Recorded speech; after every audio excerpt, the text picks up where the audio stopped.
My name is Peter Karanja, but people have destroyed my name by calling me Mr. Seed.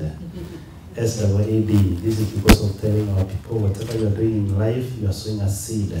Make sure the kind of a seed you are sowing, because one day what you sow is what you shall reap. Can we put our hearts together to come on Karua? On Karua, we also say in Kiswahili, karibu nyumbani.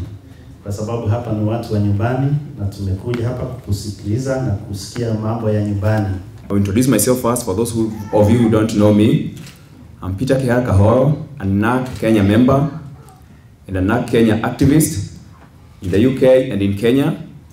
And I took it upon myself to join NARC Kenya. I've read the manifesto and I understand what NARC Kenya stands for. Hello. Thank you very much. My name is Wedera Chege. Deputy Secretary of Education, the Department of Youth. I would like just to mention one thing. There's a question that people always ask, why Karua? We are not sending Karua out because she's a woman, but it's because you know she can deliver.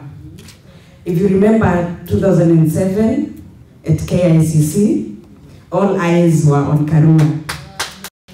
And I don't want you to forget that, even in 2012, remember all the work that she did in 2007, but we leave you to make your decisions. Thank you very much. Wana Kenya mpo? You sound like you are not happy. Eh? My name is Irene Jerry Wanyoike. I am the Secretary, Media and Publicity. I am in the NEC, the National Executive Council of the NARC Kenya Party. You all know Honorable Mother Karua, don't you? You know who she is. Mother Karua has no reverse gear. When she decides to move, she moves forward. For close to 20 years, those who have watched her, she defied Moi for many reasons, and you know them. She has worked with our president for all those years. And what does that tell you? She is consistent. Back home, there are people who are trying to get her to see if there is something, you know, a black spot, madoa-doa. Fellow Kenyans, hamjambo. How is the evening? The party was established in 2006 after the NARC took over government in 2003. You remember there was the big dream, the big aspirations that Kenyans had after the revolution when we removed KANU from power. We have more, right now, very active, more than 15 members of parliament. So, what has Honorable Karua done? I'm sure that record is open to every Kenyan and you know it. But just to mention recently, the work that she has done as a Minister for Justice, which she resigned against the wish and the decision of the NEC where I was also sitting. Recent work, you saw how she has fought for elimination of impunity in the country. And impunity, you can come with all names, but you know what impunity means. Truth and justice has now been registered, and we have, very soon, we will be having a commission. We have an independent electoral commission. Truly, we are working for it to be independent. That is her work. After the Kivuito Commission was thrown out. We have the National Integration Act. We have the Witness Protection Act. We have the Constitution of Kenya Review Act and the Constitution of Kenya Amendment Act. All these are motions, bills, now they are laws and acts of parliament that have passed through her hands, but she can count to her credit more than maybe 7 legislations which have become law. Ask any other single minister, they won't give you 3. Thank you. Thank you.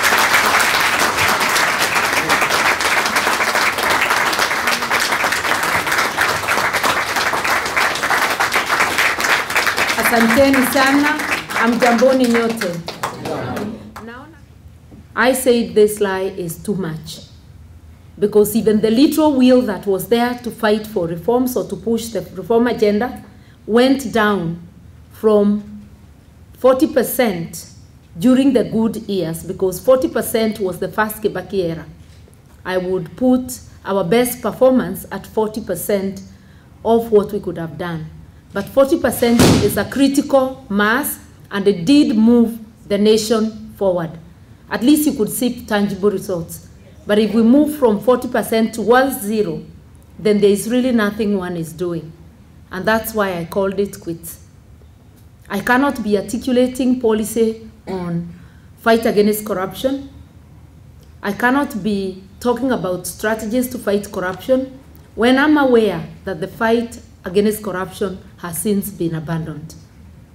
I cannot talk about the government's willingness to uphold the rule of law and human rights when I know that violations of human rights, wanton violations of human rights, are going unpunished and therefore are being acquiesced by the government. I could not talk about judicial reforms in the wake of appointments that indicate that reform of the judiciary has been abandoned. You can't be asking why there is backlog when you are appointing judges tainted by corruption, some recently relieved of duties in parastatus due to corruption, and promoting others whose history has been nothing but corruption. I said I don't want to be counted as a member of such a government, and I exited, but I did not exit serving the public. My colleagues and friends have been marketing NARC Kenya. For us, party politics equals the country's politics. If the parties are badly governed, the country will be badly governed, because a government is as good as the political party that forms it. We are saying, like in computer language, that garbage in, garbage out. Until we build credible parties, let us not hope for good governance in Kenya. We have to have parties that are institutionalized, that are not run by one person. NARC Kenya should not be a Karua show. NARC Kenya should be stronger than Martha Karua or any other leader in NARC Kenya. Second person on the list to serve. And even if it's death, you don't have to go to a by-election. The party then supplies the number 2 on the list. The best way to unseat those occupying positions of power without returning a country to elections is by the parties themselves being strong. We have in Kenya the Political Parties Act, which was enacted in 2007 and which I gazetted as the Minister of Justice then in last year in June to start applying on the 1st of July last year. It is applicable, but the Registrar of Political Parties has very poorly applied it. We are now hoping that there is the Interim Independent Electoral Commission. They will supervise and see that it's properly applied so that it strengthens discipline in parties. That is the act that will whip parties to order.